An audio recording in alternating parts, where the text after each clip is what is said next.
So this is the first time I'm actually sitting down to record a video in a good week or so. We did do the podcast, but I wanted to come back with a few keys to victory videos. And I'm going to try and get these done for Groves Murray, for Joshua Brazil. We'll do one for Fury Klitschko in due course, but we're going to start off with Thurman Porter. I actually think this fight is fascinating in terms of the stylistic breakdown. You've got two guys here who fight very, very opposite styles as far as I'm concerned, and that's why I think keys to victory and sort of the tactics, if you like, that both guys need to adopt is absolutely key in order to win this fight. We'll start with Keith Thurman. Keith Thurman I view as a welterweight version of a David Haye, and I'm not saying they are stylistically identical. I'm not saying there aren't massive differences between the two, but the similarities there are evident. I don't view Keith Thurman as the most strict, structured boxer. He doesn't stand there and work the jab all night. I don't view Keith Thurman as a guy who likes to box discipline from range. I also don't view him as a guy who is hugely adept on the inside. I view Keith Thurman as an athlete with real big power, an athlete who can potentially change the game of the course of a fight with his punching power. Having said that, recently I've become slightly less convinced about Thurman's punching power than people were than I was when he initially came on the scene. As Thurman has stepped up in levels, the knockouts have not been at the same level as when he was running through the lower level. And when we saw him fight Leonard Bundu, when we saw him fight Robert Guerrero, certainly, I'm not saying he didn't have the power to hurt those guys, certainly the power was stopping, it wasn't looking like devastating knockouts like we'd seen earlier on in his career. What I believe Thurman's advantage is going to be the long range work. I believe Keith Thurman has a greater variety and a greater body of work from the outside to Shawn Porter. And for me, if this fight is fought at long range, Thurman is going to have an advantage. Porter, for me, is a guy who can be timed from the outside. He can be vulnerable to long punches. For me, Porter is a big guy, but he's big in the sense that he's powerful. He doesn't have like the size or the frame of Thurman. I imagine Thurman has a significant range advantage. And I believe Thurman, whilst he isn't a complete boxer by any stretch, probably has the better fundamental boxing skills here. So I think in terms of the tactics and the way Keith Thurman needs to fight, he needs to really have a look at the Kell Brook fight. I know people have seen the Thurman Porter sparring. I don't take too much from that. For me, that looked like two friends having a pretty light spar, just having a bit of a tap, not really having a proper fight. I think Keith Thurman needs to look at the Kell Brook fight and look at what tactics Kell was able to do. I don't think Thurman's going to be comfortable if he allows Porter to bring him into a dogfight. I don't think Thurman's going to be comfortable if he allows Porter to have this fight fought inside a phone booth at close range. I think Thurman's best bet is to keep it long, to try and pick Porter off from range and to try and catch him with long, clean punches. I believe fundamentally that is where Thurman is going to be able to pick up rounds, either by scoring the more eye-catching punches or by hurting Shawn Porter. And that's, I think, he's got a crisper, snappier work from the outside. And I also think in terms of the power dynamic, Thurman from range probably has the power dynamic in this fight. So for me, that's absolutely key for Keith Thurman. He needs to get on his bike, he needs to use his legs, he needs to create space, keep the range, use his movement. He needs to pick Porter off, time him from the outside, catch him from long, give him something to worry about early on in the fight that stops him from rushing in, and try and keep the fight at distance. For me, as you can probably guess by that analysis, for Porter, it's the complete opposite. Porter is a guy who is an absolute juggernaut on the inside. I can see why earlier on in his career he was compared to a young Mike Tyson. He is an aggressive, come forward, powerful, bully fighter who really is unpleasant to fight if he can get on the inside. He can put an immense amount of pressure on you that makes it immensely physically draining to fight him, and also means that you can't get off your long, crisp punches.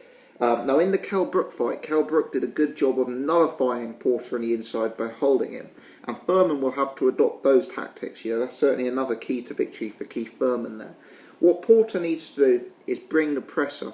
He can't afford to stand at 3/4 range or full length range with Keith Thurman and jab it out. He can't afford to let this be a tactical amateur jab fest from range. What Thurman needs to do is bring heat, bring pressure, bring aggression. He needs to rush Keith Thurman. He needs to take the space away from Keith Thurman so Thurman cannot land those crisp, clean power punches that, is synonymous with him. What Porter needs to do is rough Thurman up. Look at the fight Porter needs to be watching is Keith Thurman versus Luis Collazo. Now, for me, Luis Collazo, he's a decent fighter. He's not on Porter's level. And we all know the effect Collazo had on Thurman in that fight. He hurt him to the body. He ground him down. He wore him down. And Porter needs to do that. Porter needs to make it tough on Keith Thurman. Keith Thurman is a monstrous welterweight. He's been very inactive. He's very big at the weight. He cuts a lot of weight to make this, to make 147. He's also had some sort of accident or injury, I believe a minor car incident, which has put him back a few months. So we have an extremely inactive Keith Thurman who is getting older and we know cuts a lot of weight to make fights. Porter needs to make it uncomfortable for him for every minute of every round, from the first round to the 12th round.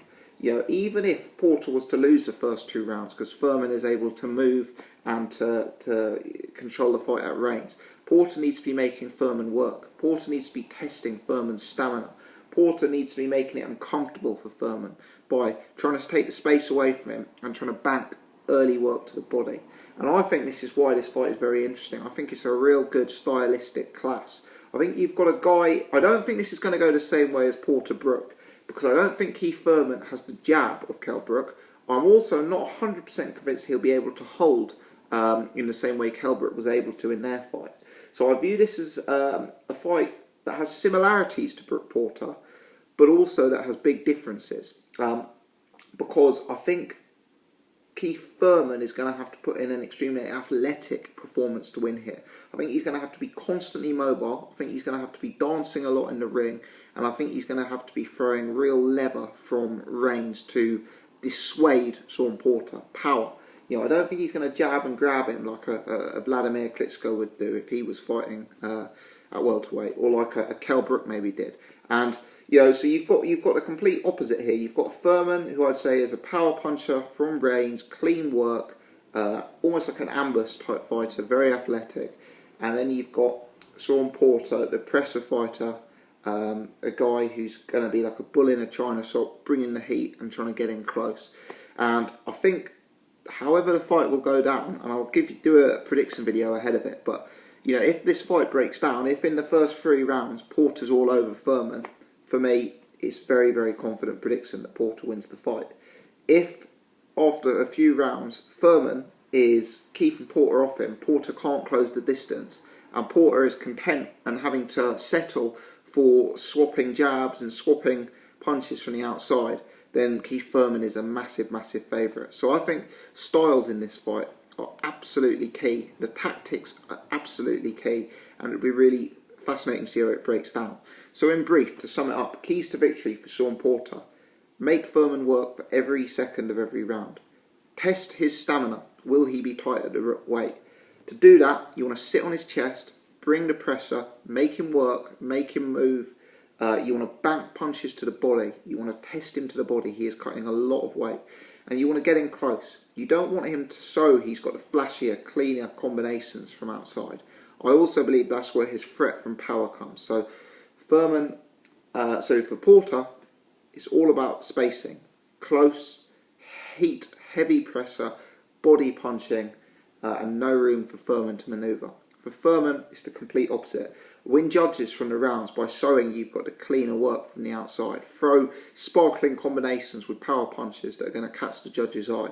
Keep Porter off you. Keep him off you by throwing heavy power punches from the outside that dissuade him, and by using your legs. Move a lot.